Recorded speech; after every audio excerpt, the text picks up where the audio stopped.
¿Quién fue verdaderamente Francisco, el Papa del fin de una era? Hoy abrimos el dossier prohibido, sin filtros, sin miedo, porque la historia no se escribe con silencios, se graba con fuego. Nació en las sombras de Buenos Aires, llegó al trono más poderoso de la cristiandad, dividió a creyentes, reformó dogmas ancestrales, enfrentó escándalos que estremecieron al Vaticano, y hoy, con su muerte, deja tras de sí una estela de incógnitas, profecías y cicatrices. Antes de ser su santidad, Jorge Mario Bergoglio fue simplemente Jorge. Nació en Buenos Aires en 1936, hijo de inmigrantes italianos de clase media. Criado en un ambiente profundamente religioso, Jorge no soñaba con el poder ni con los fastos de Roma. Soñaba quizás con una vida sencilla: obrero químico, portero de discoteca, profesor de literatura, hasta que a los 21 años, una enfermedad respiratoria casi fatal lo llevó a un despertar espiritual. A partir de ahí, su destino quedó sellado. Ingresó en la Compañía de Jesús, los famosos jesuitas, una orden temida, respetada por su rigor intelectual y político.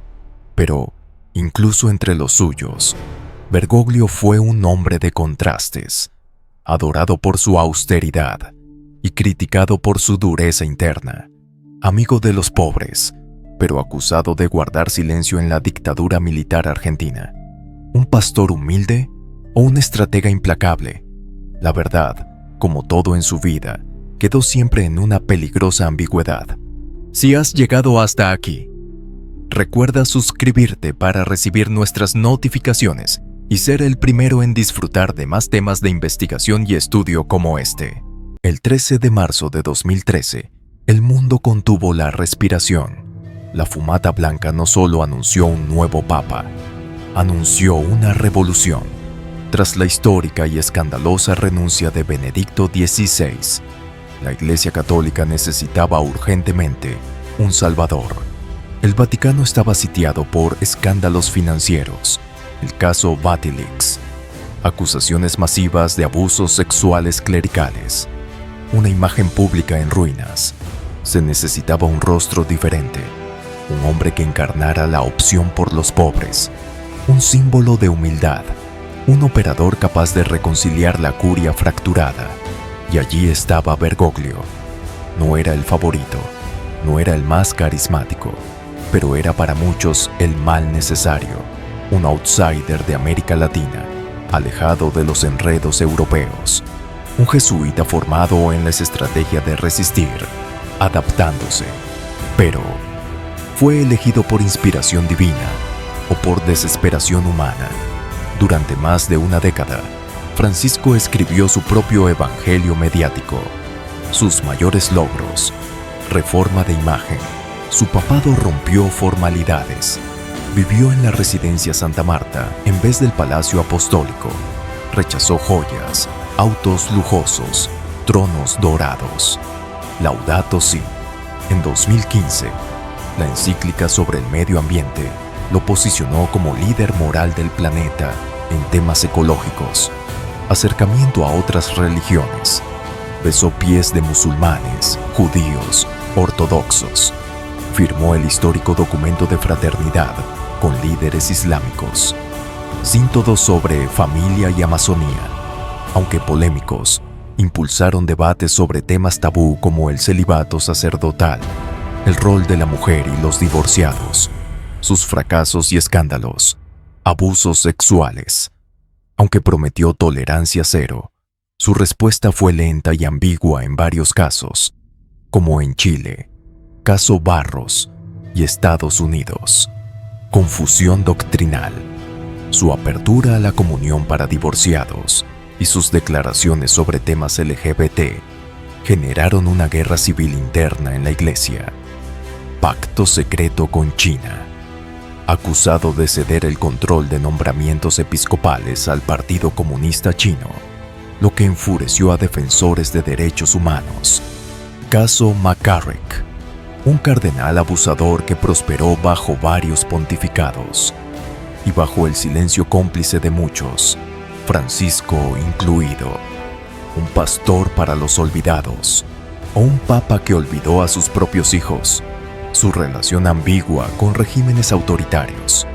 Francisco mantuvo silencios incómodos frente a dictaduras latinoamericanas. Venezuela y Nicaragua son ejemplos flagrantes.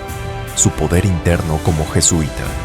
Detrás de su imagen de humildad, muchos insiders describen a Francisco como un operador político formidable, que desplazó enemigos y nombró fieles con mano de hierro. Su relación con los movimientos globalistas, mientras hablaba de pobreza, fue celebrado por élites globales en foros como Davos, generando sospechas entre sectores tradicionales. Entonces surgen preguntas como: ¿Francisco cambió la doctrina católica? No lo hizo formalmente. Usó el lenguaje pastoral para reinterpretar sin romper dogmas directamente. Francisco es el papa del socialismo. Aunque crítico del capitalismo salvaje, nunca se definió como socialista. Su modelo fue más cercano a la doctrina social de la Iglesia. Pero la muerte del Papa Francisco puede considerarse como un cisma a las puertas. Con su muerte, la Iglesia Católica enfrenta un futuro incierto.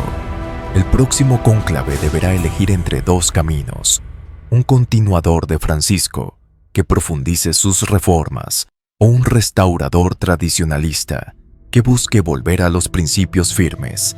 La fractura ya está ahí. Cardenales, obispos y fieles divididos entre francisquistas y antifrancisquistas. ¿Será este el inicio del cisma predicho en muchas profecías? Muchos creen que Francisco cumplió varias profecías sombrías. La profecía de Malaquías. Según esta, él sería el Pedro romano, el último antes de grandes tribulaciones para la Iglesia. El tercer secreto de Fátima. Algunos interpretan que la ciudad en ruinas y el obispo vestido de blanco asesinado simbolizaban un tiempo de sufrimiento bajo su liderazgo. Visiones modernas. Místicos de todo el mundo señalaron que tras Francisco vendría un tiempo de purificación para la Iglesia. Pero ¿quién otorga semejante autoridad y poder entre los hombres al Papa? ¿Cuáles son los mecanismos que permiten tanta autoridad de un hombre sobre decisiones que afectan a millones de creyentes y no creyentes? No se trata solo del Papa Francisco y su muerte. Conozcamos la estructura que da legalidad a estas decisiones. Las bulas papales. Una bula papal es un documento oficial emitido por el Papa, con el más alto nivel de autoridad dentro del gobierno eclesiástico. Las primeras bulas aparecen alrededor del siglo VI, pero se consolidan como instrumento de poder con el Papa León IX y se convirtieron en mecanismos fundamentales para definir doctrina, herejías, excomuniones, cruzadas, indulgencias, concesiones de tierras, nombramientos eclesiásticos. Las bulas no eran simples cartas, eran decretos con poder de eternidad, considerados expresión directa de la voluntad de Dios a través de su vicario. Bulas antiguas, claves y su carga profética. Dum diversas y Romanus Pontifex. Autorizan la esclavitud de pueblos no cristianos. Desde el punto de vista bíblico, son asociadas con la fornicación de Babilonia. Apocalipsis 17, donde la Iglesia se une con reyes y poderes terrenales en corrupción. Intercaetera, otorgó el Nuevo Mundo a España y Portugal. Marcó el vínculo entre el Vaticano y la expansión imperial, lo que algunos estudiosos ven como cumplimiento parcial de la profecía de Apocalipsis 13. La bestia con poder sobre todas las naciones, lenguas y pueblos, el Papa Francisco y las nuevas bulas encubiertas. Aunque Francisco no ha usado el término bula en su papado con frecuencia, ha emitido documentos con implicaciones equivalentes. Laudato Si, 2015, no solo una encíclica ambiental, sino un llamado a la conversión ecológica global. El documento fusiona ecología, economía y espiritualidad. Para algunos, es una forma moderna de bula de control moral mundial. Fratelli Tutti 2020 promueve una fraternidad humana universal, más allá de la fe. Analistas escatológicos señalan que este texto allana el camino hacia una religión única global, como lo profetiza Apocalipsis 13 y 17. Pacto con el Islam 2019. Abu Dhabi. Documento firmado con el gran imán Al-Tayeb. Visto por algunos teólogos como un cumplimiento de la apostasia universal profetizada por Pablo en 2 Tesalonicenses 2:3. No vendrá el fin sin que antes venga la apostasía. Entonces, ¿qué sucederá en el próximo cónclave? ¿Cuál puede ser el perfil probable del próximo papa? Carismático y político, hábil mediador interreligioso. Posible afiliación con movimientos globales. Tendencia a favorecer una iglesia sin dogmas definidos, centrada en la ética universal. Solo Dios lo sabe, así que no te asombres, hermano, porque todo esto ya estaba escrito.